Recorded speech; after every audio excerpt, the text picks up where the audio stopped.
Hello friends, welcome to my channel.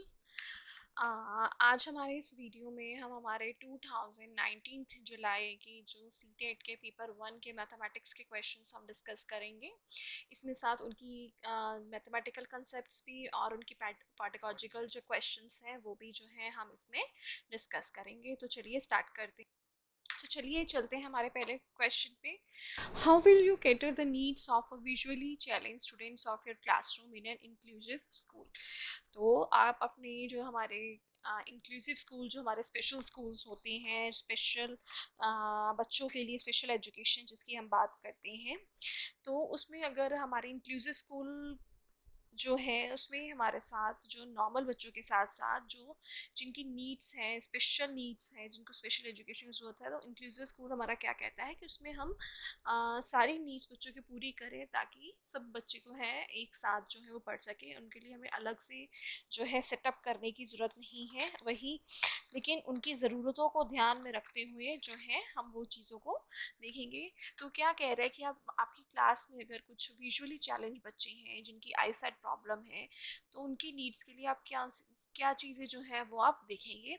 So first is using the alternative teaching learning methods. आप क्या करोगे कि उसके लिए अलग से टीचिंग लर्निंग मेथड्स और रिसोर्सेज यूज़ करेंगे। Send them to special educator, उन्हें आप अलग से टीचर के पास भेजेंगे, एजुकेटर के पास भेजेंगे। Third, provide them extra time for practice, उनको अलग से जो है टाइम देंगे प्रैक्टिस करने के लिए। या फिर make them sit with high achievers, जो हाई रैंक बच्चे हैं, जो बहुत टैलेंटेड या सुपर, जो बहुत ज़्यादा हायर स्कोरर्स बच्चे हैं, उनके साथ उनको बैठाएंगे। तो अगर हम बात करें हमारे इंक्लूसिव स्कूल की, अगर हम बात करते हैं तो उसमें हम क्या कहते हैं कि हमें एक ही इन्वायरमेंट में हमें ऐसा अपने क्लासरूम में इन्वायरमेंट क्रिएट करना है कि हमारे स्पेशल बच्चों के साथ साथ हमारे नॉर्मल के साथ साथ उनकी एक साथ जो है हम उनको टीच कर सके। तो उनके लिए हम क्या यूज़ करते हैं कि हमें उनको अलग से नहीं, हमें उनको अलग कर देना, उन्हें कर देना, उनको एक ही इन्वायरमेंट में हमें पढ़ाना है। तो ऑब्वियसली हम क्या करेंगे, उनके लिए अलग हम जो हमारे टीचिंग मेथड्स हैं वो ऐसे यूज़ करेंगे, जो उनके लिए टूल्स ऐसे यूज़ करेंगे, रिसोर्सेज यूज़ करेंगे कि हम उनकी नीड्स को भी कैटर कर सकें। ना कि हम उनको अलग से एजुकेटर के पास भेज देंगे, तो फिर हमारे इंक्लूसिव स्कूल की रिक्वायरमेंट्स ही पूरी नहीं हो पाएंगी। इंक्लूसिव स्कूल्स हमारा क्या कहता है कि हमें जो हमारे बच्चों की जो स्पेशल नीड्स हैं उनको हम उसी नॉर्मल इन्वायरमेंट में उनके लिए फैसिलिटीज़ बढ़ा के उनको एक साथ टीच करें। तो ऑब्वियसली हम उनके लिए क्या यूज़ करेंगे, अलग से जो है हमारे जो है टीचिंग जो लर्निंग मेथड्स हैं वो हम यूज़ करेंगे। तो हमारा ऑप्शन क्या होगा, फर्स्ट ऑप्शन होगा। उन्हें हम अलग से एजुकेटर के पास नहीं भेजेंगे, ना ही वो हम बातें देखेंगे कि क्या हमें उनको ज़रूरत है कि एक्स्ट्रा टाइम देना है कि नहीं देना है। तो लेकिन पहले हमारी मेन रिक्वायरमेंट क्या आनी चाहिए, हम उनके लिए जो हमारा टीचिंग लर्निंग जो मेथड्स हैं वो इस तरह से होने चाहिए कि हम सभी बच्चों की नीड्स जो हैं वो पूरी कर सकें। तो हम ऑल्टरनेट ऐसा देखेंगे कि उससे हमारे जो विजुअल बच्चे हैं उनके प्रॉब्लम्स हैं वो नीड्स भी पूरी हो सके। ठीक है जी, तो हमारा ऑप्शन क्या होगा, ऑप्शन 1। चलिए नेक्स्ट क्वेश्चन की तरफ। A class third student performs multiplication of 16 into 25 as follows. उस बच्चे ने क्या, उसने इस तरह से जो है मल्टीप्लिकेशन को किया है। Which property of the multiplication has the student use in this question. तो अगर हम बात करें उसने पहले क्या किया, 16 इंटू 25 की उसने मल्टीप्लिकेशन कैसे की। अगर हम देखें तो उसने 16 को कैसे लिखा है, ब्रेक करके 18 इंटू 2। फिर 25 को कैसे लिखा है, 5 इंटू 5। देन उसने पेयरिंग कर दी 8 इंटू 5 एंड 2 इंटू 5। देन फिर इसके साथ इनको ब्रैकेट्स के साथ कर दिया, इसको साथ इसको कर दिया। तो that means a into b and into c into d. तो बेसिकली वो क्या कर रहा है यहाँ पे, तो फिर इनके साथ फिर से इन दोनों के रिजल्ट्स को आपस में मल्टीप्लाई कर दिया। तो विच प्रॉपर्टी ऑफ मल्टीप्लिकेशन जो है उसने यूज़ की है, first is associative law, second is repeated addition, third is inverse multiplication law and the fourth is distributive law. अगर हम बात करें कि इसने डिस्ट्रीब्यूटिव लॉ हमारा क्या कहता है, ए इंटू बी इंटू सी जो है वो कैसे होता है, ए इंटू बी प्लस ए इंटू सी। उनको अलग अलग से मल्टीप्लाई कर देते हैं। लेकिन यहाँ पे तो हम इस तरह से नहीं कर रहे हैं, हमने बेसिकली क्या किया, उनको ब्रेक कर दिया, फिर उनको जो है उनकी ग्रुपिंग करके कर रहे हैं। So that is not a distributive law. Inverse multiplication law तो है ही नहीं है, ना ही हम रिपीटेड, हमने ये तो किया नहीं कि 16 जो 25 करे तो हमने 16 को 25 टाइम्स ऐड किया या फिर 25 को 16 टाइम्स ऐड किया, तो रिपीटेड एडिशन लॉ भी नहीं है। तो बेसिकली हमने यहाँ ग्रुपिंग करके किया है, तो हमारा क्या होगा, that is the associative law. तो हमारा ऑप्शन क्या होगा, ऑप्शन नंबर 1। ठीक है जी। So next question, which of the following is not related to the early number concept. तो इनमें से कौन सा जो है हमारा अर्ली नंबर कंसेप्ट नहीं है, जो हम प्राइमरी क्लासेस में जब हम स्टार्ट करते हैं, बच्चों को इंट्रोडक्शन बताते हैं नंबर सिस्टम, नंबर्स के बारे में, तो कौन सा जो इसमें कंसेप्ट है वो उनको हम टीच नहीं करते हैं। So first of all is a class inclusion, second is conservation, third is measurement, fourth is classification. तो बेसिकली क्लास इंक्लूजन क्या होता है कि हम चीज़ों को क्या करते हैं, क्लासीफाई करते हैं हमारे ऑब्जेक्ट्स को। ठीक है। सो ये हम जो है हमारे प्राइमरी में हम क्लासिफिकेशन बच्चों को करना सिखाते हैं, चीज़ों को अलग अलग ग्रुपिंग करना सिखाते हैं, तो ये तो हम उनको टीच करते हैं। कंजर्वेशन ऑफ नंबर्स क्या है कि अगर हमने फॉर एग्जांपल मैंने अगर 5 जो है बॉल्स ली, उनका अरेंजमेंट मैंने पहले एक तो एक लाइन में कर दिया उनको, फिर मैंने उनको इस तरह से कर दिया, पर हमारे जो नंबर ऑफ ऑब्जेक्ट्स हैं वो तो सेम ही रहे। सो दैट मीन्स, तो इस तरह से भी हम बच्चों को सिखाना कैसे हम जो है हमारे नंबर्स को अगर हम डिफरेंट डिफरेंट वेज से हम करते हैं, रिप्रेजेंटेशन करते हैं, लेकिन सेम नंबर जो है हमेशा जो क्या रहेगा, सेम है। ये ऐसे भी उनको डिफरेंट डिफरेंट मेथड्स हम करने सिखाते हैं, तो हम कंजर्वेशन भी बच्चों को टीच करते हैं, क्लासिफिकेशन ऑफ ऑब्जेक्ट्स करना भी हम सिखाते हैं उनको, तो वो भी हम टीच करते हैं। लेकिन हम प्राइमरी में, हम अर्ली जब भी हम नंबर सिखाते हैं, हम उनको मेजर करना कभी नहीं सिखाते हैं। सबसे पहले हम उनको रिकॉग्नाइजेशन सिखाते हैं, क्लासिफिकेशन सिखाते हैं, तो ये चीज़ों पे हम ज़्यादा वो करते हैं सबसे पहले, देन हम उसके बाद उनके जो है आगे की तरफ बढ़ते हैं। तो सो जो मेजरमेंट है वो हम जो है अर्ली हम जो है बच्चों को टीच नहीं करते। तो हमारा ऑप्शन क्या होगा, option number 3, that is measurement. So ठीक है जी। Next question, which of the following statement is true regarding the numeral and the number. इनमें से कौन सी जो स्टेटमेंट है वो न्यूमरल और नंबर को लेकर it's true. A numeral is a symbol used to represent the number. Numeral क्या है, हमारा जो है एक सिंबल है उस नंबर को रिप्रेजेंट करने के लिए। Same number can be represented by the different numerals. हम सेम नंबर को जो है हम उसको डिफरेंट डिफरेंट जो है वेज से, डिफरेंट डिफरेंट न्यूमरल्स से जो है हम क्या कर सकते हैं, उसको रिप्रेजेंट कर सकते हैं। सबसे पहले हम देखते हैं कि हमारा न्यूमरल और नंबर में क्या है। फॉर एग्जांपल नंबर क्या है हमारा, बेसिकली हमारे डिजिट्स हैं। ठीक है, डिजिट्स या फिर हम सिंबल्स को यूज़ करके हमारे बने हैं सिंबल्स जो है हमारे 0 to 9। तो 1 2 3 4 5 6 7 8 9 10 11 12 13 14, तो हमारे पास डिफरेंट डिफरेंट जो है वो नंबर्स हैं। और न्यूमरल्स क्या होते हैं, न्यूमरल सिंबल्स हैं जिनके हेल्प से हम क्या है इनको जैसे 1 को हम कैसे रिप्रेजेंट करते हैं, 1 2 3 4 5, तो उनके जो क्या है हमारे पास कुछ सिंबल्स हैं। सो द न्यूमरल क्या है, एक सिंबल है जिससे हम नंबर को क्या करते हैं, हम रिप्रेजेंट करते हैं। तो ये तो हमारी स्टेटमेंट क्या हुई, करेक्ट हुई। हाँ जी। तो नेक्स्ट है हमारा option, same number can be represented by different numerals. तो अगर हम बात करें न्यूमरल्स क्या है, हमारे पास डिफरेंट न्यूमरल सिस्टम है। हम उनको इंग्लिश में भी अगर हम उनको रिप्रेजेंट करते हैं तो हमारे पास इंडियन सिस्टम है जिससे हम उनको रिप्रेजेंटेशन करते हैं। हमारे पास इंटरनेशनल सिस्टम है, हमारे पास रोमन न्यूमरल सिस्टम है। तो हम एक ही नंबर को हम डिफरेंट डिफरेंट वेज से क्या कर सकते हैं, रिप्रेजेंट कर सकते हैं। जैसे अब 1 को हम न्यूमरल में सिंगल लाइन से करते हैं, 2 को डबल लाइन से, 3 को ट्रिपल लाइन से, देन 1 वी, देन 6। तो हमारे पास एक ही नंबर को रिप्रेजेंट करने के अलग अलग तरीके हैं। So yes, same number can be represented by different numeral. So that means दोनों ही स्टेटमेंट्स हमारी करेक्ट हैं। तो हमारा ऑप्शन क्या होगा, option 3, both a and b are correct, क्योंकि दोनों ही स्टेटमेंट्स जो हैं हमारी क्या है, ट्रू है।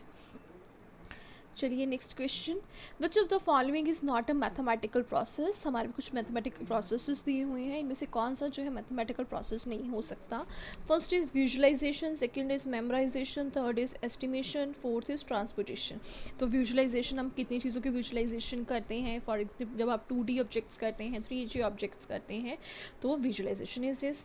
मेमोराइजेशन, हम किसी भी चीज़ को मैथ्स में हम जो है याद नहीं करते हैं, हमेशा उन कंसेप्ट्स को समझते हैं, उनको जो है उनको प्रूव करते हैं। तो जो मेमोराइजेशन की कोई याद करने की या चीज़ों को रखने की कोई प्रोसेस ऐसा नहीं है मैथमेटिक्स में, तो दिस इज़ रॉन्ग। एस्टिमेशन में नंबर्स के एस्टिमेशन हम करते हैं, तो ये भी ट्रू है। ट्रांसपोजिशन, नंबर ऑफ उनकी पोजीशंस चेंज करना, अलजेब्रा में भी हम ट्रांसपोजिशन करते हैं। तो हमारा क्या, हम जो प्रोसेस है वो नहीं करते हैं, दैट इज़ मेमोराइजेशन, चीज़ों को याद करना। तो हमारा ऑप्शन क्या होगा, option number 2, that is memorisation जो है वो एक मैथमेटिकल प्रोसेस नहीं है। तो चलिए नेक्स्ट क्वेश्चन। अब यहाँ पे हमें क्या दी हुई है, read the following word problems और एडिशन। कुछ वर्ड प्रॉब्लम्स दी हुई है एडिशन में। सो फर्स्ट दी हुई है, there are 15 oranges in one basket and 17 oranges in another basket, how many oranges are there all together. वो क्या कह रहे हैं, 15 ऑरेंजेस हैं एक बास्केट में और दूसरी बास्केट में क्या है, 17 ऑरेंजेस हैं। तो टोटल जो है ऑल टुगेदर मीन्स इकट्ठा जो है कितने ऑरेंजेस हमारे पास अवेलेबल हैं। Next is the price of mobile phone, which is for rupees 9950 is increased by rupees 375 after budget. What is the new price? एक मोबाइल फ़ोन है, उसकी जो प्राइस 995 थी उसको इंक्रीज़ कर दिया 375 रुपीज़ से आफ्टर द बजट के बाद। तो उसका न्यू प्राइस क्या होगा। तो which of the following statement is correct. तो देखते हैं कि स्टेटमेंट्स क्या हैं। First is a represents the aggregation structure of addition, where is b represents the augmentation structure of addition. Second is both represents the aggregation structure of addition, both represents the augmentation structure of addition. Fourth, A represents the augmentation structure of addition, whereas the B represents the aggregation structure of addition. तो यहाँ पे क्या कह रहे हैं कि ये जो दो स्टेटमेंट्स हैं हमारे पास, कि फर्स्ट में हमने क्या किया कि इतने ऑरेंजेस एक बास्केट में हैं, इतने ऑरेंजेस हमारी दूसरी बास्केट में, तो दोनों में जो है कितने ऑरेंजेस जो है हमारे पास एक साथ हैं। तो बेसिकली हम क्या कर रहे हैं, हमें ऐड भी करना है, तो एग्रीगेट जो है उनका हम कर रहे हैं। एग्रीगेट किस चीज़ का, एडिशन करके जो है हम देख रहे हैं कि हमारे पास कितने जो है ऑरेंजेस हैं। और सेकेंड में हम क्या कर रहे हैं कि इतनी जो है हमारे मोबाइल की प्राइस थी वो इतने से इंक्रीज़ कर गई। दैट मीन्स हम कंपेयर करके जो है हम बता रहे हैं कि इतने से वो बढ़ गई। तो बेसिकली हमारी ऑगमेंटेशन स्ट्रक्चर ऑफ एडिशन क्या होती है, कंपेयर करके हम जो हमारे प्रीवियस वैल्यू से हम देख नई वैल्यू निकाल रहे हैं। तो that is the augmentation structure of addition. तो फर्स्ट में हमारी क्या हो रही है, हम एग्रीगेशन करके जो है हम निकाल रहे हैं, और second that is by augmentation. तो हमारा ऑप्शन क्या होगा, A represents the aggregation structure of addition और B represents the augmentation structure of addition. तो हमारा ऑप्शन होगा ऑप्शन 1, क्योंकि इसमें हम एग्रीगेट कर रहे हैं, करके देखेंगे कितने हमारे जो ऑल टुगेदर हैं, और यहाँ से हमने क्या किया, फर्स्ट से कंपेयर करके इतने उसकी बढ़ गई तो हम उसकी नई प्राइस निकाल रहे हैं। तो सेकेंड में हम क्या कर रहे हैं, ऑगमेंटेशन के थ्रू जो है हमारा जो है हम न्यू प्राइस निकालेंगे। तो हमारा ऑप्शन क्या होगा, ऑप्शन नंबर 1। चलिए नेक्स्ट क्वेश्चन की तरफ। अब हमारा ये जो नेक्स्ट क्वेश्चन है डैट इज़ द पेडागोजी से रिलेटेड क्वेश्चन है। Identify the correct statement about the ability to conserve different physical quantities in measurement as proposed by the Pygot। इनमें से कौन सी जो करेक्ट स्टेटमेंट है, the ability to conserve different physical, conserve means कैसे आप उनको जो है क्लासीफाई करते हैं in measurement as proposed by the Piaget ने जो दिया। Conservation of the volume is grasped before the conservation of mass. जो है अब वॉल्यूम जो है उसके बारे में आप पहले करते हैं before the conservation of mass. Conservation of the weight is grasped before the conservation of number. हम जो है कंजर्वेशन वेट की जो है कंजर्वेशन ऑफ नंबर से सबसे पहले करते हैं। Conservation of length is graphs before the conservation of number. जो है लेंथ की हम पहले करते हैं बिफोर द नंबर से। Then is conservation of weight is graphs before the conservation of volume. Volume के हम बारे में पहले करते, वॉल्यूम वेट के बारे में हम पहले करते हैं बिफोर द वॉल्यूम। तो इसमें से कौन सी जो स्टेटमेंट है वो एज जो है पाइगट नहीं कही। तो ऑब्वियसली अगर हम वॉल्यूम कर रहे हैं, वॉल्यूम से पहले हम क्या करेंगे, मास के बारे में पढ़ेंगे। ये तो नहीं है हम डायरेक्ट जो है वॉल्यूम पे चले जाएंगे। So this is wrong. Next, weight is graphs before the conservation of number. सबसे पहले तो हम बेसिक बच्चों को क्या सिखाते हैं, नंबर सिखाते हैं। अगर हमने करवाना भी तो पहले हम मास करवाएंगे, फिर हम वेट की तरफ जाते हैं। तो this is also wrong. Length जो है हम पहले करवाएंगे नंबर से, this is also wrong. The conservation of the weight is graphs before the conservation of volume, this is correct. So तो हमारा ऑप्शन क्या होगा, पाइगट ने क्या प्रपोज किया था कि जो है हम वेट्स के बारे में पहले करेंगे before going to the conservation of volumes, कि उसको डिफरेंट वेट्स के थ्रू जो क्लासिफिकेशन जो है वो करनी हम जो है उनको सिखाएंगे। So the option is option 4th। Next is, a teacher gives the following task to students of the class 4th: arrange the 25 tiles in all possible rectangular arrays। ये जो है 25 टाइल्स को उसने रेक्टेंगुलर एरेस की form में जो है उसको जो है उसने अरेंज करना है। विच of the mathematical concepts can be address through this. अब उसको क्या दी हुई है, इस तरह से जो टाइल्स है उसने इस तरह से उसको रेक्टेंगल में जो है 25 उसको टाइल्स को अरेंज करना है। तो उसके लिए उसको क्या पता होना चाहिए, कौन से कंसेप्ट्स जो है इसके थ्रू वो उसको बच्चे को बता सकते हैं हम। First is area, factors and parameter. Next is area, parameter और volume. Next is area, volume and length. Fourth is volume, area और लेंथ। तो अगर हम बात करें हम रेक्टेंगुलर फिगर, इसमें जो है रेक्टेंगुलर अगर हम बात करें तो हमारी क्या है वो 2D जो है हमारी, इसमें जो हम रेक्टेंगल में क्या करते हैं, लेंथ और ब्रेंथ के बारे में बात करते हैं। हमारी 2D फिगर है, तो जो इसके थ्रू तो हम जो वॉल्यूम तो है बच्चे को करा ही नहीं सकते हैं। तो हमारे 4th, 3rd और 2nd ऑप्शन तो पहले ही गलत हो जाते हैं। तो अगर हम 25 टाइल्स को लगाना है तो उससे हम एक तो एरिया बच्चे को, जब बच्चा लगाएगा तो उससे तो हम क्या बता सकते हैं, एक तो उसके एरियाज करना सिखा सकते हैं, दूसरे उससे हम उसकी बाउंड्री एंड ऑल दैट उसको पैरामीटर सिखा सकते हैं। फिर जब हमने उसको डिफरेंट वे से सिखाया तो बच्चे को फैक्टर्स करने बनाने सिखा सकते हैं। तो हमारा ऑप्शन क्या होगा, ऑप्शन नंबर 1, कि हम उससे जो है इस टास्क के हम बच्चे को क्या क्या सिखा सकते हैं, एरिया, क्योंकि जब वो उसको लगाएगा तो उसने कितनी जगह घेरी, तो मतलब उसने ऑक्यूपाई की तो एरिया पता चलेगा। उसकी एक बाउंड्री समथिंग से उसको हम पैरामीटर सिखा सकते हैं। और जब डिफरेंट तरह से वो बनाएगा तो वो क्या सीखेगा, अरेंजमेंट से फैक्टर्स बनाने सीखेगा। तो हमारे 3rd क्या मतलब जो है इन तीनों जो टास्क जो हैं, ये जो 3 कंसेप्ट जो हैं वो हम इस टास्क के थ्रू बच्चे को सिखा सकते हैं। तो ऑप्शन क्या होगा, ऑप्शन नंबर 1।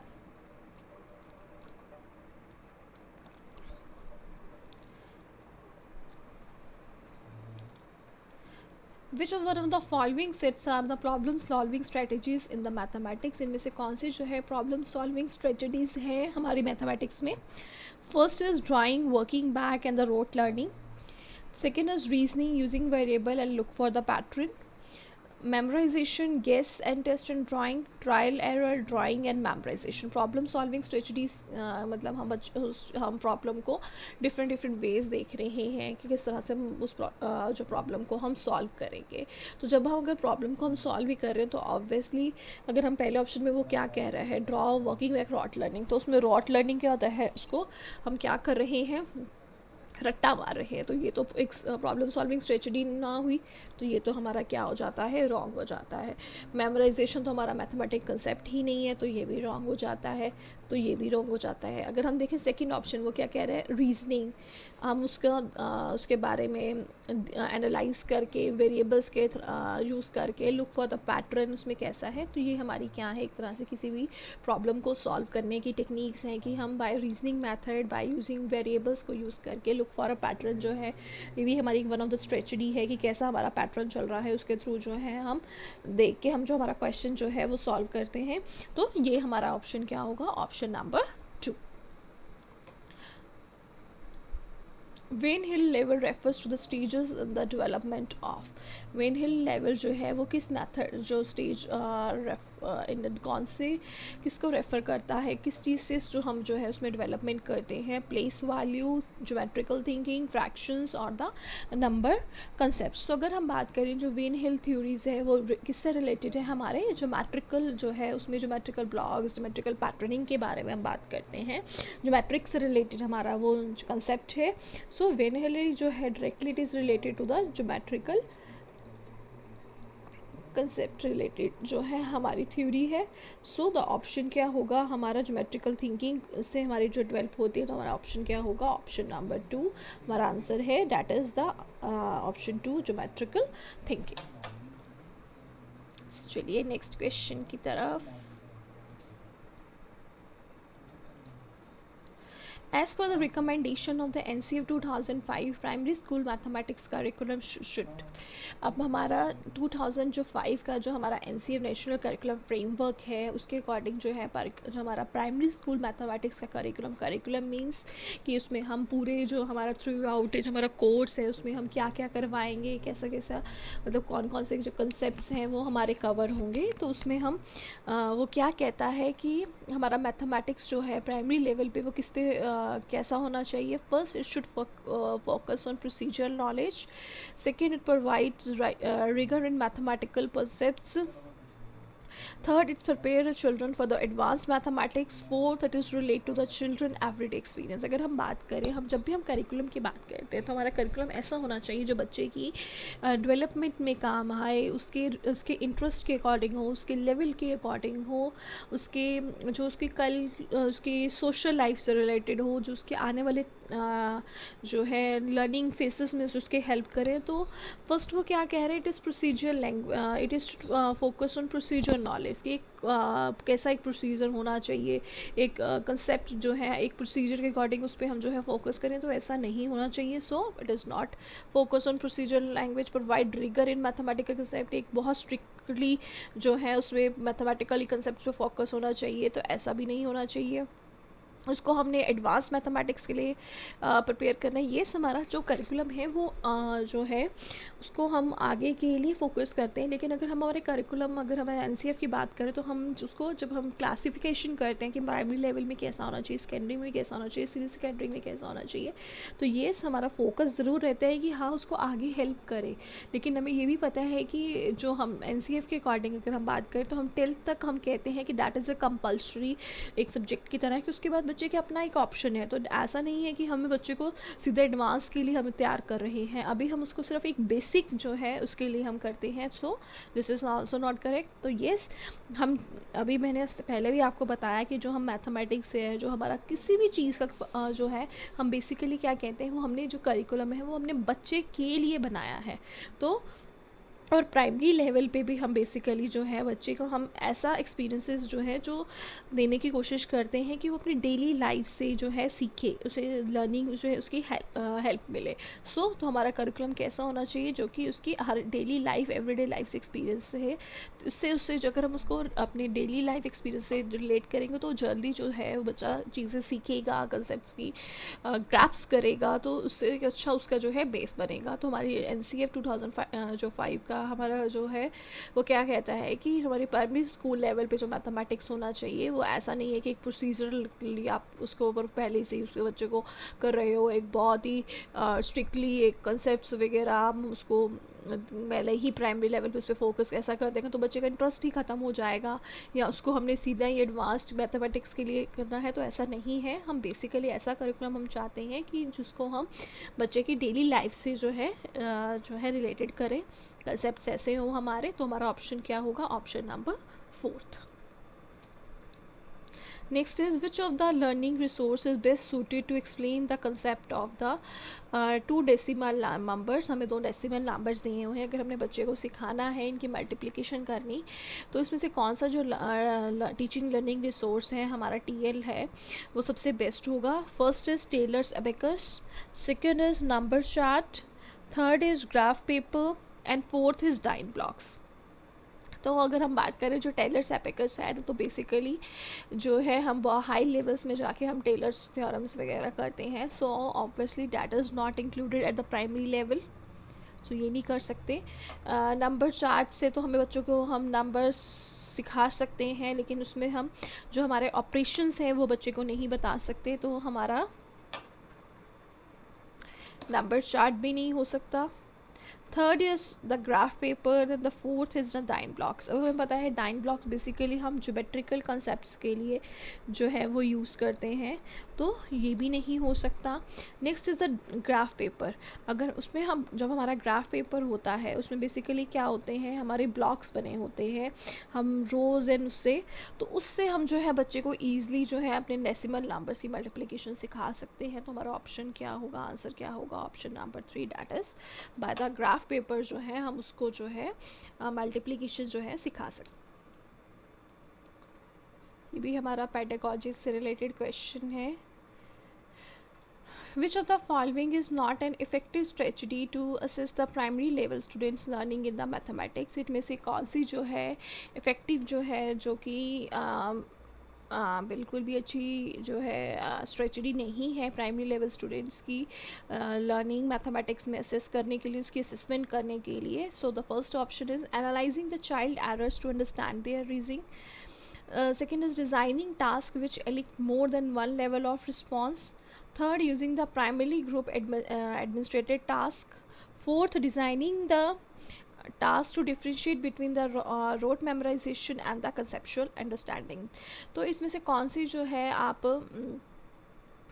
जो स्ट्रेटजी जो है हम यूज़ नहीं करेंगे बच्चों की असेसमेंट के लिए? तो फर्स्ट वो क्या कह रहा है कि हम उसके जो है बच्चे के एरर्स को एनालाइज करेंगे, कि उसकी अंडरस्टैंड करने के लिए उसकी रीजनिंग, उसको कहाँ तक जो चीज़ें समझ आई हैं। उस सेकेंड इसका ऐसे जो है हम डिज़ाइन करेंगे जिससे हमें एक से ज़्यादा लेवल ऑफ रिस्पॉन्स जो है बच्चे जो पता चले हमें। थर्ड, हम प्राइमरी ग्रुप जो एडमिनिस्ट्रेटिव टास्क वो यूज़ करेंगे, जो है ग्रुप टास्क जो है वो हम यूज़ करेंगे। So fourth is designing a task to differentiate between the rote memorization and the, ऐसे टास्क हम करेंगे जिससे हम बच्चे की रोट मेमोराइजेशन और कितना कंसेप्ट फॉर्मेशन हुआ है तो वो करेंगे। तो हम जो है बच्चे को कभी भी हम उसके एरर से जो है एनालाइज नहीं करेंगे, that is not effective, because उससे बच्चे की जो है बच्चा डीमोरलाइज भी हो सकता है। तो इसमें से जो है कि वो क्या कह रहा है, हम बच्चे के एरर्स को एनालाइज करेंगे उसके कहा उसको रीजनिंग को समझने के लिए। So that is wrong, because हम कभी भी बच्चों को जो है हम उसके, स्पेशली अगर हम बात करें प्राइमरी लेवल्स, तो हम जज नहीं करेंगे उनके एरर्स को रिलेटेड। सो तो हमारा ऑप्शन क्या होगा, हमारा आंसर क्या होगा, that is the correct option is the option number 1. So this is not an effective strategy specially for the primary level students, because अगर हम इससे से ही बच्चे को अगर उसके एरर से एनालाइज करेंगे तो हो सकता है बच्चा आपका डीमोरलाइज हो जाए, उसका अपना इंटरेस्ट लूज़ कर सकता है। तो ऐसा हम नहीं करेंगे। तो हमारा ऑप्शन क्या है, हमारा करेक्ट ऑप्शन क्या है, that is option number 1. Which of the following is not a characteristics of the effective mathematic pedagogy? इनमें से जो कौन सी जो characteristics है effective mathematic pedagogies की नहीं है? First of all, following a strict rule time rules when the introducing a new concept, focusing the patterns of the student error, making a connections to the everyday experience, using the various teaching learning strategy for the single concept. इनमें से कौन सी जो characteristics नहीं है अच्छी pedagogy means अच्छे किस तरह से आप किसी concepts को पढ़ा रहे हो, कैसे teaching learning resource materials जो है आप यूज़ कर रहे हो। तो अगर हम बात करें using the various teaching learning strategy for single concept, that is a good teacher, अलग अलग वे से जो है बच्चे को concept समझा रही है तो अच्छी बात है। Third, making connections with the everyday experience, अच्छी बात है कि वो एवरीडे एक्सपीरियंस के साथ जो बच्चे को रियल लाइफ एक्सपीरियंस दे के उसके डेली जो है एक्सपीरियंस से किसी कंसेप्ट को पढ़ा रही है, तो that is also good. Next, focusing the pattern of student error, वो देखिए कि किस मतलब एक पैटर्न देखिए कि बनाने की कोशिश कर रही है कि बच्चा कैसे कैसे जो है वो एरर गलती कर रहा है। तो so obviously this is correct से बच्चे टीचर को पता चल पाएगा. Following a strict time rules when introducing a new concept. अब हमें नहीं पता बच्चे किस कंसेप्ट को कितना टाइम लगाएंगे. अब हर बच्चे का लेवल जो है वो डिफरेंट है. हो सकता है एक कंसेप्ट को किसी सेक्शन में जो है टीचर को पढ़ाने में 3 डेज़ लग रहे हैं, लेकिन उसी कंसेप्ट को एक सेक्शन जो है एक लेसन में एक ही क्लास में कर लेते हैं, एक ही पीरियड एक ही उसमें लेक्चर में कर लें, और कुछ जो है उनको 4-5 डेज़ लगे किसी पढ़ाने में. तो ऐसा सच नहीं है कि एक स्ट्रिक्ट टाइम जो है इसमें हम नहीं कह सकते कि हम एक टाइम टेबल नहीं रख सकते कि हाँ इसी टाइम पे मुझे जो है एक कंसेप्ट को जो है इंट्रोड्यूस करना है, तो that is not an characteristics. तो हमारा करेक्ट आंसर क्या है, दैट इज़ ऑप्शन नंबर 1 कि following strict time rules when introducing the new concept. ठीक है जी, चलिए नेक्स्ट क्वेश्चन की तरफ। अब हमारे मैथ्स रिलेटेड क्वेश्चन है। अभी हमने पेडागोजी के क्वेश्चंस किए थे इसके। In a school, half of the students play badminton, 1/4 play volleyball, 1/8 play tennis, 1/16 play chess, and remaining go for swimming. If the number of students playing volleyball is 160, how many students play chess? उसमें क्या कह रहा है कि school में half of the जो students हैं वो क्या प्ले करते हैं, बैडमिंटन कर रहे हैं, 1/4 जो है वॉलीबॉल प्ले कर रहे हैं, 1/8 उसमें टेनिस कर रहे हैं, 1/16 उसमें चेस कर रहे हैं, और जितने बाकी बचे वो कहाँ जा रहे हैं, स्विमिंग के लिए जा रहे हैं। वो क्या कह रहे हैं, द नंबर ऑफ़ स्टूडेंट्स जो वॉलीबॉल खेल रहे हैं वो 160 है, तो कितने चेस खेल रहे हैं। अब हमें पता है जो हमारे वॉलीबॉल खेल रहे हैं वो क्या है, 1/4 है। डैट मीन्स 1/4 ऑफ जो नंबर ऑफ़ स्टूडेंट्स हैं वो क्या खेल रहे हैं, वॉलीबॉल। अब हमें बता रखा है हमें कि नंबर ऑफ जो स्टूडेंट्स वॉलीबॉल खेल रहे हैं वो कितने हैं, 160। तो डैट मीन्स 1/4 और नंबर ऑफ स्टूडेंट्स कितने हैं, 160। अब ऑफ को हम मैं किससे रिप्लेस कर सकती हूँ, मल्टीप्लाई। तो 1/4 ऑफ नंबर ऑफ स्टूडेंट्स किसके इक्वल है, हमारे 160 के। तो यहाँ पे मेरा ही नंबर क्या हो रहा है, डिवाइड हो जाके क्या हो जाएगा, जब साइड चेंज होती है तो हमारा जो ऑपरेशन है वो भी चेंज हो जाता है। मल्टीप्लाई किस में चेंज हो जाता है, डिवाइड में, और यहाँ नंबर 4 डिवाइड है तो वहाँ जाके क्या हो जाएगा, मल्टीप्लाई। तो हमारे यहाँ से नंबर ऑफ़ स्टूडेंट्स निकल आएंगे। टोटल नंबर ऑफ़ स्टूडेंट्स कितने हैं क्लास में, तो 160 इंटू 4 दैट इज़ 640 जो है हमारे पास टोटल नंबर ऑफ़ स्टूडेंट्स हैं। अब हमें क्या निकालना है, कितने स्टूडेंट्स जो हैं वो चेस खेल रहे हैं।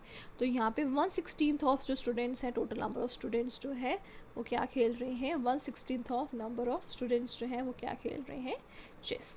अब हमें नंबर ऑफ़ स्टूडेंट्स बताएं कितने हैं, 640। तो 1/16 ऑफ क्या हो जाएगा आपका, 640। तो जब हम इसको सॉल्व करेंगे तो ये हमारा क्या आ जाएगा, 46 फॉर द। तो हमारे जो नंबर ऑफ़ स्टूडेंट्स आपके चेस खेल रहे हैं वो कितने हैं, दैट इज़ 40। तो हमारा ऑप्शन क्या होगा, ऑप्शन नंबर 4 40। ठीक है जी। How many quarters are there in 18 into 3/4। तो अब हमें ये क्या दी हुई है हमारी, this is a mixed fraction. तो इस मिक्स्ड फ्रैक्शन को पहले हम किस में चेंज करेंगे, हमारे इम्प्रॉपर फ्रैक्शन। ठीक है जी। तो जब भी आपने मिक्स से इम्प्रॉपर फ्रैक्शन में जाना है तो पहले हम क्या करते हैं, जो भी हमारा नंबर सेंटर्ड पे है उसको हम डिनोमिनेटर से क्या करते हैं, मल्टीप्लाई, और उसमें क्या प्लस, सॉरी डिनोमिनेटर से मल्टीप्लाई और उसमें क्या प्लस कर देते हैं, हमारा न्यूमरेटर। तो +3 और नीचे आपका क्या आएगा, डिनोमिनेटर ही आएगा। तो ये आ गया 72 + 3/4, सो दैट इज़ 75/4। अब हमें वो क्या कह रहा है कि इसमें कितने जो हैं आपके, how many quarters are there in 18 into 3/4। अब आपके क्वार्टर्स कितने होते हैं, क्वार्टर मीन्स 1/4 ऑफ नंबर। तो अब 75/4 का मतलब क्या है, इसको मैं ऐसे भी लिख सकती हूँ, 75 इंटू 1/4। तो 1/4 में इंटू क्या है, इसमें n क्या है, 75। अगर इस तरह से क्या है, 1/4 इंटू 70 टाइम्स भी लिख सकती हूँ मैं इसको। 70/4 का मतलब क्या है, 1/4 इंटू 75 टाइम्स। तो 1/4 में कितने, 75 टाइम्स में कितने, 1/4 है। या फिर 1/4 में कितनी बार जो है हमारे टोटल में, हमारे 70/4 में कितने नंबर ऑफ टाइम्स 1/4 है, डैट इज़ 75। तो हमारा ऑप्शन क्या होगा, ऑप्शन नंबर 1, हमारा correct answer is 75।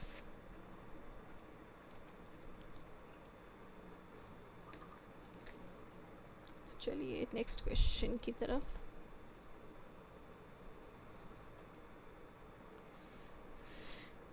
Digits 2, 3, 4, 6, 7 are arranged in the following blanks, उनको हमने इस फॉलोइंग ब्लैंक्स में जो है हमने अरेंज किया है। The largest possible number after the addition is, जो है हमारा सबसे बड़ा जो नंबर है वो क्या पॉसिबल हो सकता है।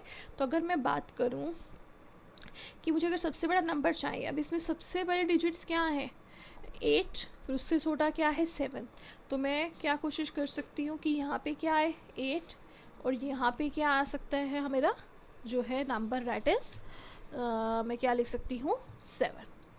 फिर उसके बाद क्या है 6, 4, 3, 2, तो इससे छोटा नंबर जो है मैंने यहाँ लगा दिया, फिर इससे छोटा यहाँ लगा दिया, यहाँ 4 लगा लो, यहाँ 6 लगा लो, एक ही बात है। फिर 3, जिस तरह से मेरे नंबर्स जो हैं डिक्रीज़ हो रहे हैं उसी तरह मैंने उनको अप डाउन की जो ऑर्डर में है वो ऐड कर दिया। तो अगर इनको मैं ऐड करूँगी तो मेरे पास नंबर क्या आएगा 5, 1, 6, 5। तो सबसे जो लार्जेस्ट पॉसिबल नंबर एडिशन के बाद दैट इज़ 16, 5। अब हमें पता है कि अगर हमें मुझे सबसे बड़ा नंबर चाहिए तो मुझे इसके सबसे एंड प्लेसेस पे क्या चाहिए, वही बड़े नंबर्स चाहिए होंगे, तो मैंने उनको लगा दिया। फिर अगर मुझे इस पोजीशन में सबसे बड़ा नंबर चाहिए उसके अकॉर्डिंग मैंने लगा दिया, फिर इस तरह से। तो इस तरह से मुझे मेरा पॉसिबल जो नंबर है एडिशन के बाद वो मिल गया, डैट इज़ 1605। तो हमारा ऑप्शन करेक्ट ऑप्शन क्या होगा, option number 1। Next is Deepa goes to post office to post bill the letters and the parcels. The post rates depicted as are as below.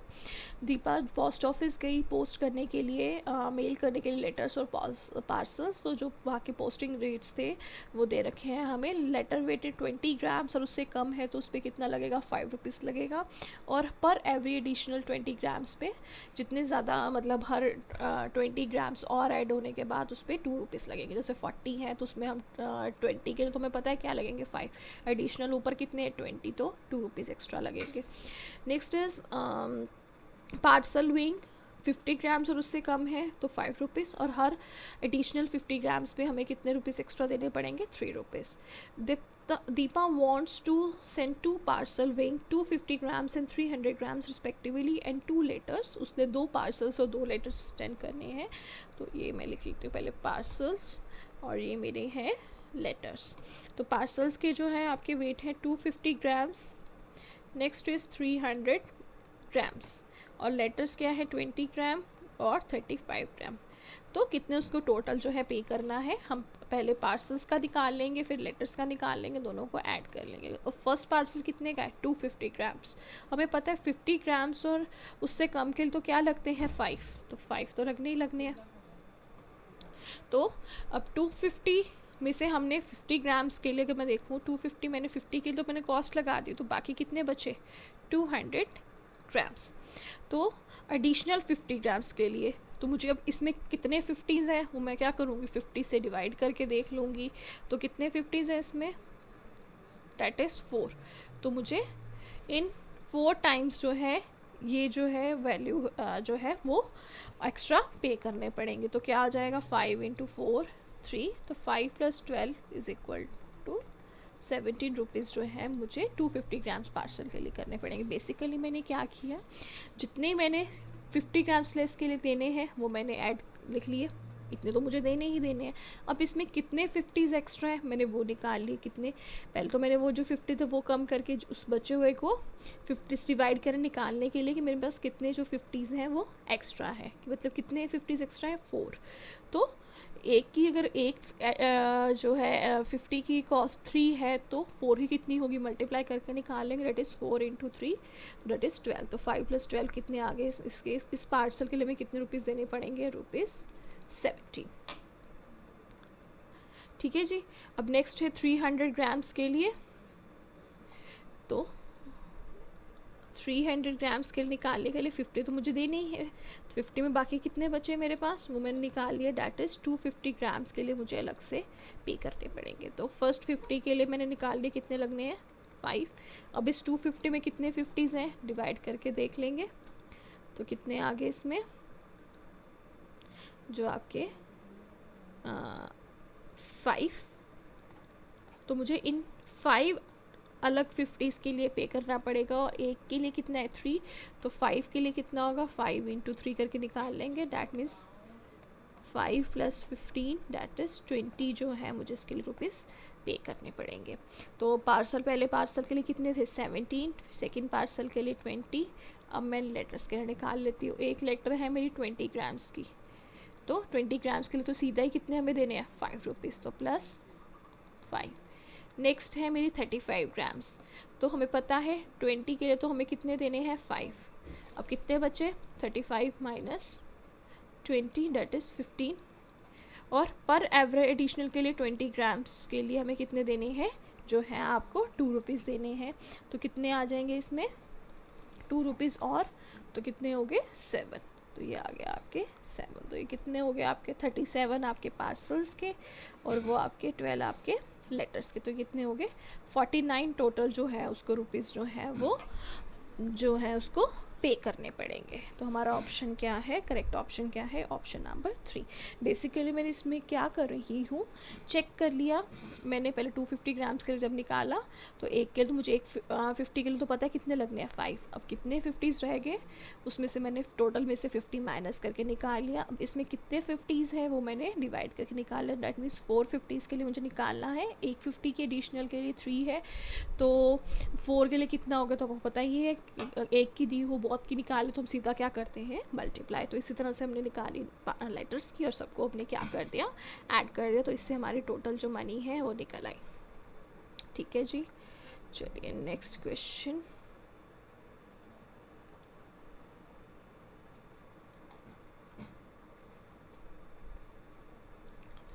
A whole number is added to 50 and the same number is subtracted from 50.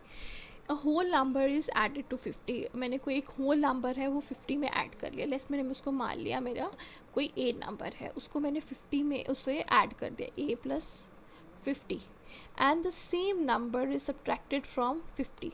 अब मैंने इसी same number को जो है 50 में से क्या कर उसी जो हमने होल नंबर माना उसको मैंने 50 में से सब्ट्रैक्ट कर दिया। तो 50 में से मैंने उसको सब्ट्रैक्ट कर दिया। अब ये जो नंबर्स आए उनका सम क्या होगा, तो अब इनको हम क्या कर देंगे ऐड कर देंगे। तो a और -a कैंसिल, तो ये क्या आ गया 100। तो इनका सम क्या हो जाएगा 100। तो ऑप्शन क्या है, ऑप्शन 3 करेक्ट ऑप्शन क्या है, that is 100। Read the following railway timings of New Delhi to Chennai राजधानी express and answer the question. अब यहाँ से आपको रेलवे टाइमिंग्स दे रखे हैं नई दिल्ली से चेन्नई के राजधानी एक्सप्रेस के। आंसर हमें करना है following question. Which of the following statement is correct, the duration of the journey from Nagpur to Chennai is 15 hour. Nagpur से लेके चेन्नई तक उसको कितने लग रहे हैं 15 आवर 10 मिनट्स।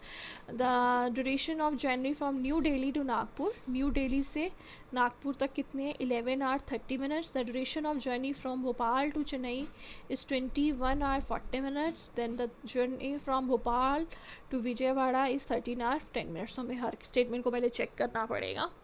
तो फर्स्ट ऑफ ऑल वो क्या कह रहा है, Nagpur to Chennai is 15 hour, Nagpur से चेन्नई तक उसको कितने लग रहे हैं 15 आवर 10 मिनट्स।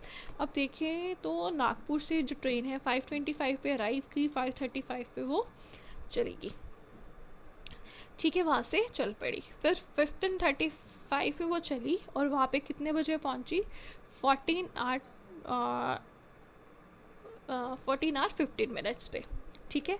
और वहाँ से वो कितने बजे चल पड़ी 14 आवर 30 मिनट्स पे, और कितने बजे वो पहुँची चेन्नई में 20 आवर्स 45 मिनट्स पे। तो हम इन दोनों को सब्ट्रैक्ट करके देख लेते हैं कितने टाइम इसको लगा।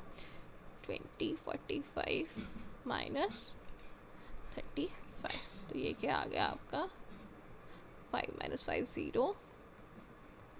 तो ये तो हमें फर्स्ट स्टेटमेंट में ही पता चल गया, क्योंकि उसने यही पूछा है कि कौन सी स्टेटमेंट है, बाकी में स्टेटमेंट चेक करने की ज़रूरत ही नहीं है।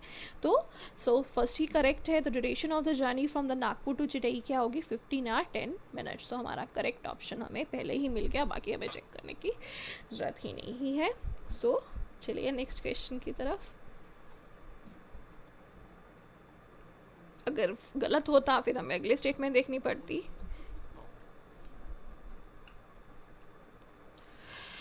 Which of the following represents the descending order of the numbers? तो आपको मैं एक छोटा सा पहले एक रूल इसमें बता देती हूँ कि अगर जब भी आपको रिसाइटिंग डिसेंडिंग डेसिमल्स में दी हो तो सबसे पहले हम उनको क्या करते हैं कि कोई कन्फ्यूजन ना हो, उनको आप सबको लाइक डेसिमल्स में चेंज कर दें। लाइक डेसिमल में मतलब क्या होता है कि जो नंबर ऑफ़ प्लेसेस हैं नंबर्स में, जितने भी मैं गिवन डेसिमल नंबर्स हैं वो सेम हो। तो यहाँ पे मैक्सिमम कितने डेसिमल प्लेस तक लिया हुआ है उसने 3, तो हम उनको चेंज कर देते हैं। चेंज करने के लिए क्या करेंगे, अब इसके बाद मैं कितने भी ज़ीरोस लगाऊँ कोई फ़र्क नहीं पड़ता है। तो मेरा पहला नंबर क्या हो गया 30.500, देन 3500, 3 ये ऑलरेडी इसमें इतने ही है, 3050, 3005 एंड 0355। तो अगर हम देखें ये हमारा करेक्ट ऑर्डर है डिसेंडिंग ऑर्डर का। डिसेंडिंग ऑर्डर क्या कहता है, मतलब सबसे बड़ा, फिर उससे छोटा, फिर उससे छोटा, फिर उससे छोटा। तो पहले 30, फिर 30.500, उससे छोटा ही है, फिर 3.055 ठीक है, फिर 3.050 है, ये 55 है तो ये से छोटा ही है, फिर 3.005, फिर 0 पॉइंट, तो ये सारे नंबर्स क्या हैं डिसेंडिंग में ही है। तो हमारा ऑप्शन क्या होगा, ऑप्शन नंबर 1। अब देखिए, अगर मैं आपको वैसे आपको एक्सप्लेन करने के लिए बता देती हूँ। अब ये क्या है 30.5, तो 30 तो बड़ा ही होगा। अब यहाँ पे आपको कन्फ्यूजन राइज करेगी। एक है 350, चलो ये भी आपको पता चल जाएगा, लेकिन कन्फ्यूजन आती है इस जगह पे 3.05 की 3.055। अगर मैं इसको बराबर प्लेसेस करूँ तो इसके बाद क्या आएगा 50, तो 55 से छोटा है, तो ये ऑर्डर हमारा गलत है। तो इसलिए सिंपल करने के लिए कि कोई हम आपको जो है कन्फ्यूजन ना हो, तो उसको पहले आप लाइक प्लेसेस में चेंज कर लीजिए, लाइक डेसिमल्स में चेंज कर लीजिए, और फिर उनको जो है अपने ऑर्डर उनका आप चेक कर लीजिए। ठीक है जी, तो हमारा करेक्ट ऑप्शन है option number 1। A shopkeeper mixed 5.3 kg of almonds, 2100 grams of raisins, 2.2 grams of cashews and packed the mixture equally into 2 dozen packets. What is the weight to the each packet? Shopkeeper ने क्या किया 5.3 kg जो almonds हैं उनको mix किया, उसमें क्या डाला 2100 grams of raisins। अब हम ग्राम्स को किस में चेंज कर लेते हैं, हमारे केजीज़ में चेंज कर लेते हैं, क्योंकि बाकी भी देखिए यहाँ पे हमें केजीज़ में दे रखा है। ठीक है, तो ये कितना आ जाएगा ग्राम्स में केजीज़ में कन्वर्ट करने के लिए हम क्या करते हैं 1000 से डिवाइड, तो ये आ गया आपका 2.1 kg। तो ये आ गया 2.1। फिर आपको कितने कैश्यूज़ दे रखी है 2.2, तो टोटल वेट इनका कितना हो गया आपका 9.6 जो है आपका टोटल वेट है। उसने pack the mixture equally into 2 dozen packets, इस मिक्सचर को उसने 2 डजन पैकेट्स में कर दिया। 2 डजन, एक डजन में हमारे कितने होते हैं 12, तो 2 डजन में कितने पैकेट्स हो गए हमारे 24 पैकेट्स में उसने क्या करना है उसको डिवाइड करना है। तो हम क्या करेंगे, अब इस चीज़ पूरी क्वांटिटी को इसमें क्या करना है हमने पैक करना, that means we have to divide this 9.6 kg into 24 packets. तो हम बेसिकली क्या करेंगे 9.6 को 24 से डिवाइड कर देंगे। अगर हम देख तो यहाँ पे अगर देखें हमारा जो वेट हर एक पैकेट्स में किस में आ रहा है ग्राम्स में आ रहा है, तो हम पहले क्या करते हैं हमारे 9.6 kg को ग्राम्स में चेंज कर लेते हैं। अब 1 kg में कितने होते हैं 1000 ग्राम्स, तो 9.6 kg में कितने ग्राम्स होंगे उससे मल्टीप्लाई कर देंगे, पॉइंट हटाए नीचे 1000, तो कितने ग्राम्स आ गए 906 ग्राम्स। तो क्योंकि ग्राम्स में इसमें आपको डिवाइड करना भी इजी हो जाएगा, और हमें चाहिए भी हमें वेट्स ग्राम में ही है, तो 9600 को इससे क्या कर देंगे डिवाइड कर देंगे, तो ये आ जाएगा आपका जब आप इसको डिवाइड करेंगे 400 ग्राम्स।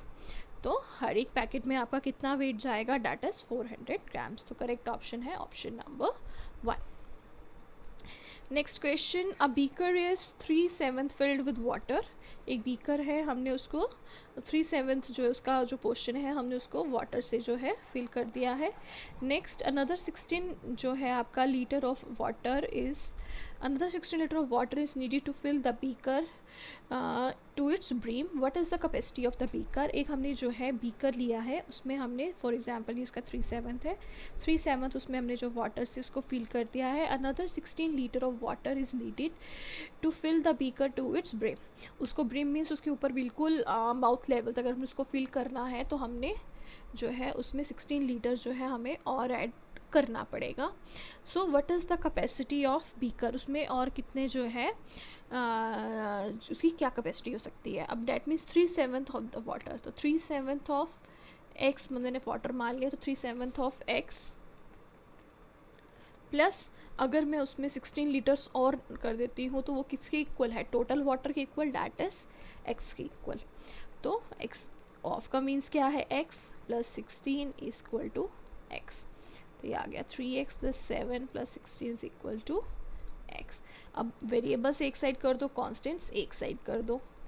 तो जब मैं इसको इधर लेके आऊँगी तो यहाँ पे इसका कोई भी साइन तो डैट मीन्स पॉजिटिव है, तो ये क्या हो जाएगा, -16 को कॉन्स्टेंट्स को उधर लेके जाऊँगी, यहाँ प्लस उधर जाके क्या हो जाएगा, माइनस. एलसीएम ले लिया मैंने, तो ये आ गया -4x 7 is equal to -6. Minus से माइनस कैंसिल, 4 फोर्स था, उधर जाके क्रॉस मल्टीप्लाई, तो क्या आ जाएगा, टोटल वाटर कितना है उसमें 28 लीटर्स. तो ये क्या आ गया, correct option is third option, that is 28 liters. Next question is, Asha plans to save money from household expenditure to buy a mobile phone. Every week she saves rupees 50 on 100 and rupees 50 on Monday and rupees 100 on Wednesday and rupees 80 on Friday and spends rupees 60 from this on Sunday. How many weeks would she take to save the enough to buy a mobile of rupees 5950? आशा ने plan किया कि वो कुछ money save करेगी अपने hand expenditure से mobile जो है फ़ोन ख़रीदने के लिए. हर एक वीक उसने मंडे को कितने सेव किए वो हम लिख लेते हैं, that is rupees 50. Then on Wednesday उसने कितने सेव किए, 100. और फ्राइडे को कितने सेव किए उसने, रुपीज़ जो है 80. तो and spends rupees 60 from this on Sunday, और 60 जो है रुपीज़ उसने स्पेंड कर दिए संडे को. तो पहले मैंने सेविंग देख लेती हूँ कितने की उसने, 50 प्लस 100 प्लस 80, डैट मीन्स हर हफ्ते उसने कितने सेव किए, 230. और स्पेंड कितने कर दिए, 60. तो मतलब 60 उसमें से कम हो गए. तो ये क्या, कितने सेव किए उसने, 170 रुपीज़ जो है हर एक वीक उसने किए. लेकिन उसको कितने अपने सेव करने हैं, रुपीज़ 5950. तो डैट हमें क्या निकालना है, कितने वीक्स उसे लगेंगे इस मनी को सेव करने के लिए. सो हम क्या कर देंगे, अब 170 को इंटू नंबर ऑफ़ वीक्स कर दूँ तो उसके पास क्या आ जाएगा, जितने भी उसको क्या चाहिए अमाउंट चाहिए उसको 5950.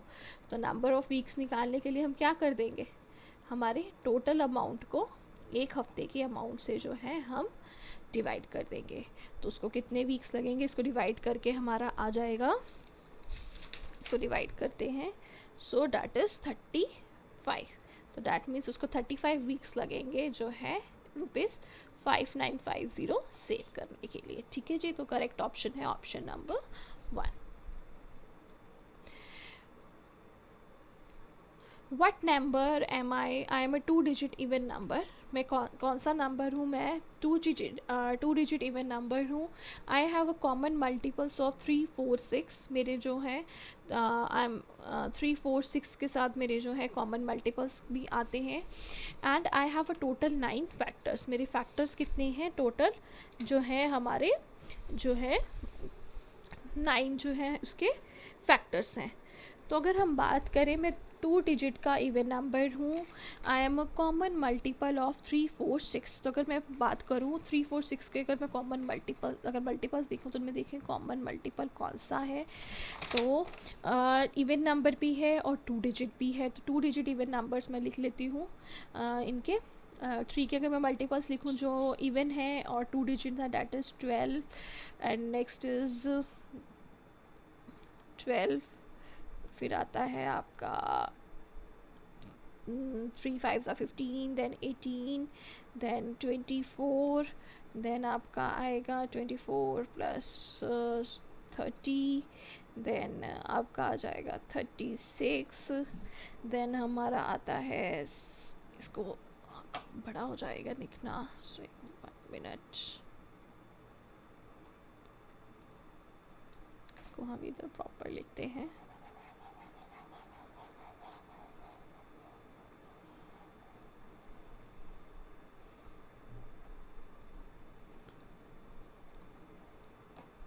थ्री के जो है इवन मल्टीपल्स लिख देती हूँ मैं.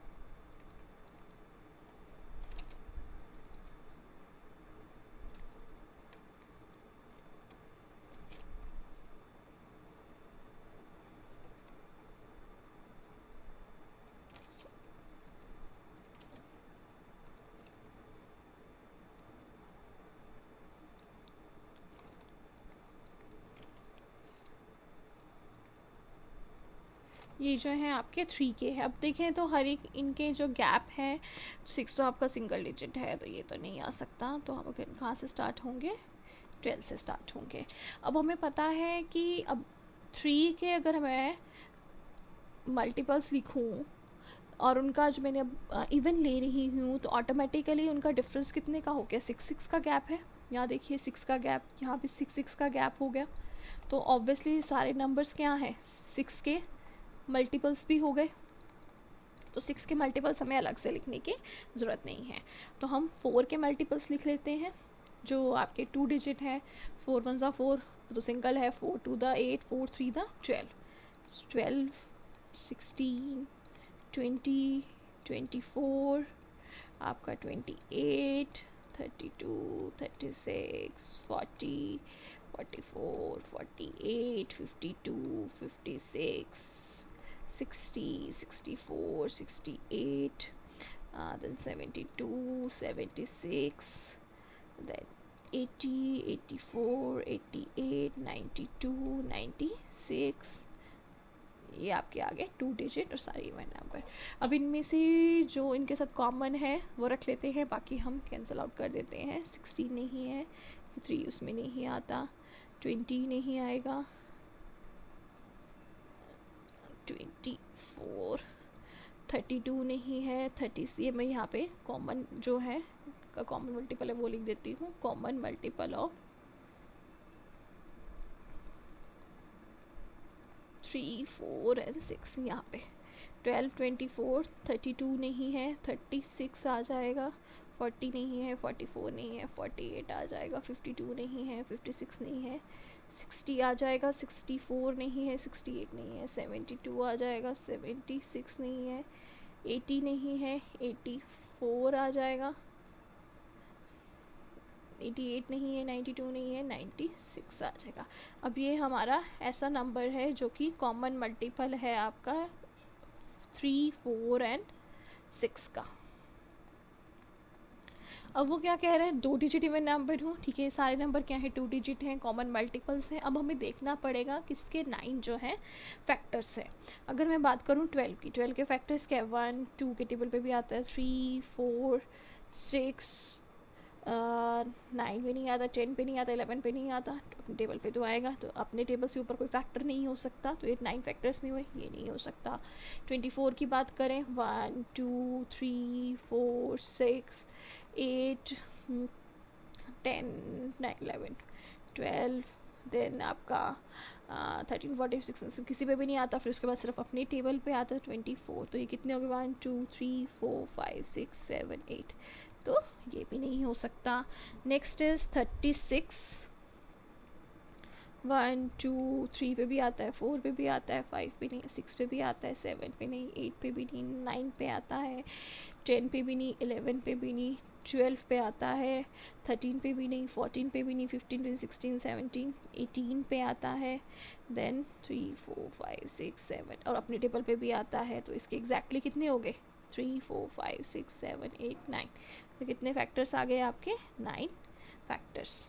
तो आपका नंबर क्या होगा, ऑप्शन नंबर 3 करेक्ट ऑप्शन 36। तो बेसिकली सिंपली मैंने क्या किया, उसने क्या कहा 2 डिजिट इवन नंबर हूँ, कॉमन मल्टीपल हूँ 3 4 6 का, तो मैंने 3 4 6 के मल्टीपल्स लिख लिए, फिर 3 4 6 के कॉमन मल्टीपल्स लिख लिए, फिर उसके चेक किए किसके जो है आपके जो है हमारे 9 फैक्टर्स आ रहे हैं। तो किसके 9 फैक्टर्स आ रहे हैं, दैट इज़ 36 नंबर के। तो करेक्ट ऑप्शन है आपका ऑप्शन नंबर 3।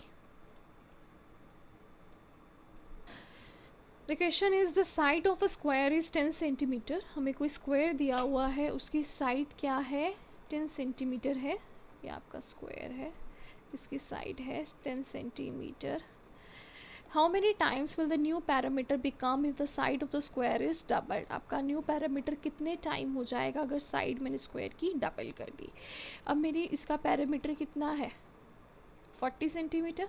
पैरामीटर क्या होता है स्क्वायर का, p इंटू 4 इंटू एस, तो ये कितना हो गया आपका 40 सेंटीमीटर। अब मैंने क्या किया कि अगर मेरी जो है साइड स्क्वायर की डबल हो गई, 10 थी डबल होगी 2 टाइम्स होगी, तो डैट मीन्स कितनी होगी 20 सेंटीमीटर। तो पैरामीटर निकाल लिया 4 into S, 4 into 20 that is 80 centimetre. तो क्या होगी 40 से क्या होगी 80 होगी, तो क्या होगी 80 डिवाइड बाई 40 करके देख लेते हैं कितना चेंज आया। तो क्या होगी 2 टाइम्स जो है वो इंक्रीज़ कर गई। तो हमारा ऑप्शन क्या होगा, ऑप्शन नंबर 3 कि उसकी कितनी टाइम्स हो जाएगी वो जो है आपकी 3 टाइम्स 2 टाइम्स जो है वो जो है उसकी वैल्यू बढ़ गई। तो ऑप्शन क्या आएगा, option number 3। Which of the following letters have both horizontal and the vertical line of symmetry. इनमें से कौन से लेटर्स में हॉरिजॉन्टल भी है सिमेट्री और वर्टिकल भी। हॉरिजॉन्टल मीन्स इस तरह से भी और इस तरह से भी। अगर अब हम बात करें हमारे first of all letter x की, अगर मैं इसकी इस तरह से इसकी सिमेट्री बनाऊँ, दोनों शेप सेम है, इस तरह से सिमेट्री बनाऊँ तो मुझे इधर से ये मिल रहा था, तो ठीक है। तो डैट मीन्स इसमें हमारी दोनों तरह की सिमेट्री लाई कर रही है। अगर सी की बात करूँ तो this is different from this, तो ये नहीं हो सकता। वाई में आपकी सिमेट्री सिर्फ इस तरह से, ये भी नहीं है, इस पर भी सिर्फ आपकी वर्टिकल आ सकती है। दोनों सिर्फ किस में आ रही है, हमारे first option that is x में हमारी हॉरिजॉन्टल और वर्टिकल लाइंस ऑफ सिमेट्री दोनों हैं जो एग्जिस्ट करेंगी। ठीक है जी। अब next question, if the 11011 is base 2 is equal to dash base 10 then the number in the blank, इसमें हमारा क्या होगा। तो ये अब हमें किस में दिया हुआ है, अगर हम नंबर बात करें हमारा दिस इज़ बाइनरी इसमें दिया हुआ है। सेकेंड बेस किसका होता है, बाइनरी का। तो जब भी आपको बाइनरी में आपको बाइनरी से किस में जाना है, हमारे हेक्स जो है आपके 10 सिस्टम में जो आपको जाना है, तो पहले हम इसमें क्या करते हैं, इनकी पोजीशंस लगा देते हैं 0 1 2 3 4। अब हर एक पोजीशन को इसकी पोजीशन इसकी बेस टू द पावर लगाएंगे, to the power 0 to the power 1 to the power 2 to the power 3 to the power 4। जब भी आप इसको बेस टू द 10 में चेंज करना है, सिंपली आपने जो भी डिजिट है उस प्लेस पे उसको उसकी बेस पावर से मल्टीप्लाई, तो क्या आ जाएगा 2 the power 4 into 1 to the, और बाकी इन सबको ऐड कर देना है, 2 the power 3 into 1 2 the power 2 into 0 2 the power 1 into 1 2 the power 0 into 1 2 the power 4 16 into 1 16 2 the power 3 8 2 the power 2 into multiply anything multiply 0 0 2 the power 1 2 2 was a 2 2 the anything power 0 is always 1 8 the power 0 हमेशा 1 होता है, तो plus 1 into 1, तो ये क्या आ गया 24 plus 2 plus 1, तो ये आ गया आपका नंबर 27। तो ऑप्शन क्या हो जाएगा, करेक्ट ऑप्शन डेट इज 58 का option number 1। What is the correct sequence a teacher of a class third needs to follow to explain the concept of the quarter, that is 1/4 to the student। अगर teacher को quarter का जो concept है वो बच्चों को समझाना है, तो वो कौन सी करेक्ट सीक्वेंस जो हमें दी हुई है उसमें फॉलो करेगी। First of all right the symbol of the quarter on a black board, वो क्वार्टर का सिंबल लिखिए ब्लैक बोर्ड पे। Provide the constraint material divide into quarters, उनको कंस्ट्रेंट मीन्स रियल, उनको बच्चे को रियल मतलब वो ऑब्जेक्ट्स दिखा के जो कि उनको क्वार्टर्स में वो दिखाएगी, उनको डिवाइड करके क्वार्टर्स में दिखाएगी। फिर show the pictures representing the quarter, उनको वो पिक्चर्स दिखाएगी जो कि क्वार्टर रिप्रेजेंट कर रहे हैं। और तो अगर हम बात करें तो सबसे पहले अगर हम बच्चे को क्या दिखाएंगे, एक कोई चीज़ लेंगे और उसको क्वार्टर में डिवाइड करके दिखाएंगे ताकि उसको पता चले कि क्वार्टर होता क्या है। फिर उसको हम दिखाएंगे कि हाँ ये आपकी जो पिक्चर है वो क्वार्टर की है, और फिर हम सिंबल की तरफ जाएंगे। तो सबसे पहले हमें दिखाना पड़ेगा कि ये पूरा ऑब्जेक्ट है, फिर हमने इसको क्वार्टर्स में डिवाइड कर दिया। तो सबसे पहले हम उसको पूरा ऑब्जेक्ट दिखाएंगे, फिर उसको डिवाइड करके दिखा देंगे। तो सबसे पहले हम क्या करेंगे, हम उसको मटेरियल दिखाएंगे और क्वार्टर्स में डिवाइड करेंगे। फिर हम उसको ऐसी पिक्चर्स दिखाएंगे जो कि क्वार्टर आपको रिप्रेजेंटेशन करिए, 1/4 एप्पल दिखा देंगे, 1/4 बनाना दिखा देंगे, तो फिर उसको 1/4 की पिक्चर्स दिखाएंगे। फिर हम उसको सिंबल की तरफ जाएंगे। तो सबसे पहले हम उसको रियल चीज़ों से एक्सपीरियंस दिखाएंगे, फिर उसको दिखाएंगे कि 1/4 है क्या, होता कैसा है, फिर हम सिंबल की तरफ जाएंगे। तो पहले हम उसको कह सकते हैं कि उसके साथ एक्सपेरिमेंट करके दिखाएंगे, फिर उसको उसकी ऑब्जर्वेशन दिखाएंगे, फिर हम बताएंगे कि हाँ ये आपका सिंबल है। ठीक है जी। तो हमारा करेक्ट क्या है, पहले बी, सी और ए। तो बी, सी, ए आपका करेक्ट आंसर क्या होगा, करेक्ट ऑप्शन है आपका ऑप्शन नंबर 2।